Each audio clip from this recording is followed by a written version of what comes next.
we are taught to trust the experts. We look to the tan shirt and the flat-brimmed hat as a symbol of mastery over the wild. These are the men and women who know every ravine, every shifting scree slope, and every predator's path. But what happens when the predator doesn't follow biology? What happens when the person paid to keep us safe becomes the very thing the search party can't find?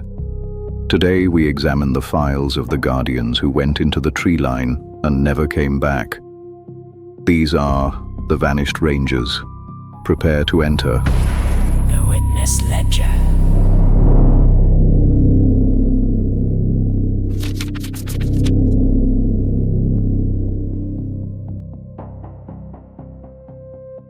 Entry number 030. Location: Chiricahua National Monument, Arizona, US. Date: January 13th, 1980. Subject: the vanishing of Paul Fugate. The file remains open.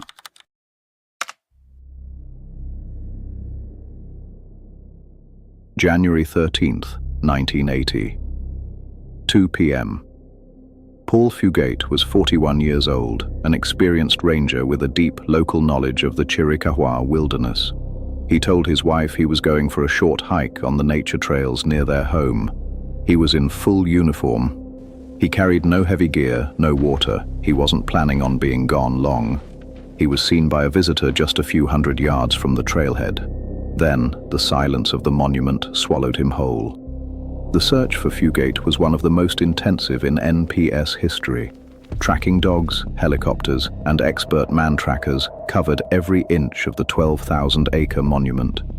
One witness reported seeing a man fitting Fugate's description sitting in a pickup truck between two other men. He looked dazed, unresponsive. In a landscape of jagged rock and cactus, a human leaves a trail. Yet the search teams found nothing. No hat, no badge, no scuff marks on the trail. How does a uniformed officer, in broad daylight, on a well-traveled path, simply cease to exist? The ledger notes a disturbing pattern in the Fugate file: the proximity to the trailhead. He didn't vanish in the deep backcountry. He vanished in the safe zone. Entry number 031. Location: Sequoia and Kings Canyon National Parks, California, US. Date: July 1996. Subject: the vanishing of Randy Morgenson. The file remains open. Randy Morgenson wasn't just a ranger. He was a legend of the High Sierra. With 28 seasons under his belt, he knew the jagged granite peaks and frozen lakes of the backcountry better than his own home. In July 1996, Randy set out for a routine 4-day patrol. He left a note at his station that simply said, "I'll be back on the 24th." He never returned. When the search began, it was the largest in the park's history. These weren't just colleagues looking for him. They were his friends, and they were the best trackers in the world. They found nothing. No campfires, no gear, no footprints in the snow. The mystery of Randy Morgenson sat in the ledger for 5 years until a breakthrough, if you can call it that, occurred.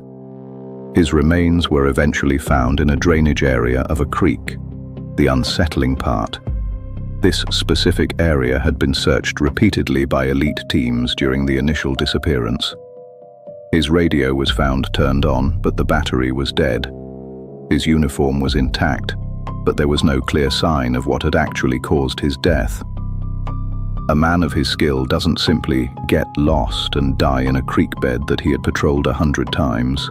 Randy's file is heavy with the weight of the nature reset. Some say he walked away from his life. Others look at the silent radio and the invisible remains and see something else. The wild doesn't just kill. Sometimes it absorbs. Entry number 032. Location: Mount Hood National Forest, Oregon, US. Date: July 1959.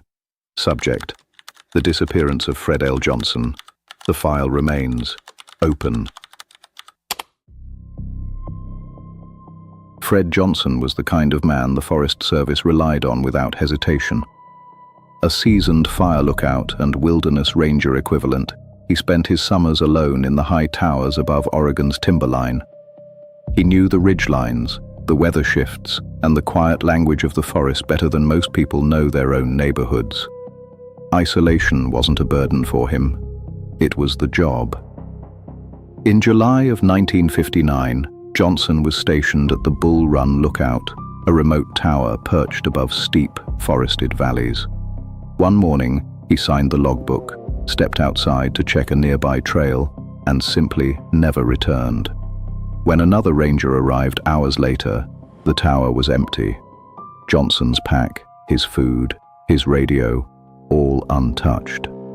It looked as though he had stepped out for a moment and intended to come right back. Search teams combed the slopes below the tower.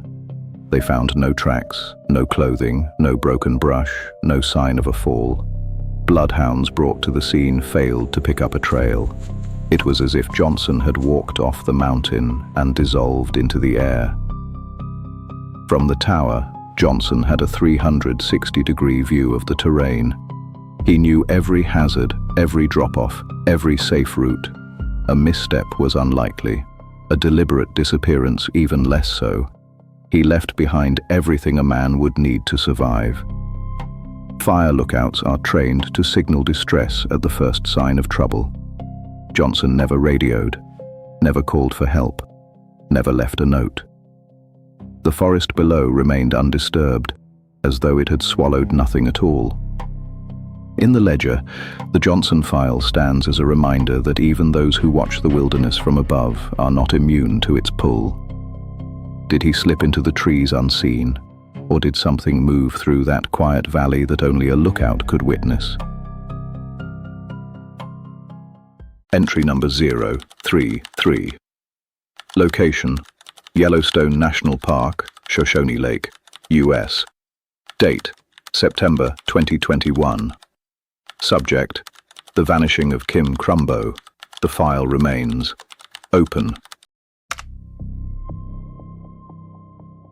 Kim Crumbo was the definition of overqualified for the wild.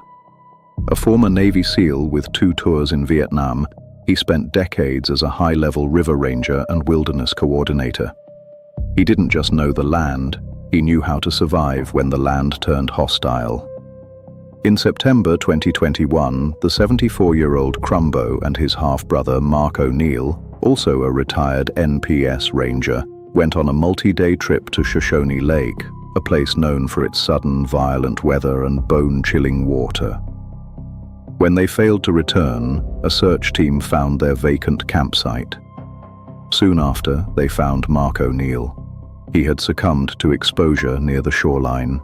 But Kim Crumbo, the man trained to endure the harshest conditions on Earth, was nowhere to be found. The search for Crumbo was massive, utilizing infrared, sonar, and elite dive teams.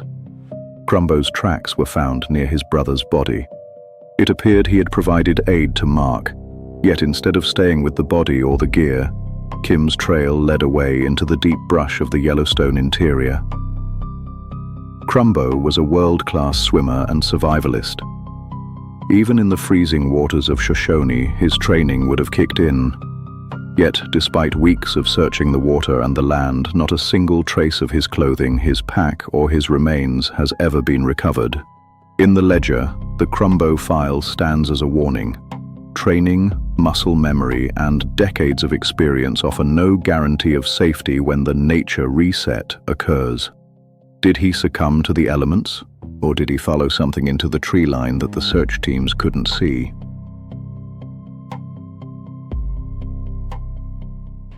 Entry number 034. Location: Grand Canyon National Park, Colorado River, U.S. Date: June 2015. Subject: The vanishing of Morgan Heimer. The file remains. Open. In June 2015, Morgan Heimer was working as a professional river guide on a private trip through the Grand Canyon. At 22 years old, he was young, fit, and highly trained in swift water rescue. The group had pulled over at mile 213, a spot known as Pumpkin Spring, for a routine hike and swim. Morgan was seen by several members of his group standing on the rocky shore. He was wearing a professional-grade, high-visibility life jacket and carrying a water bottle.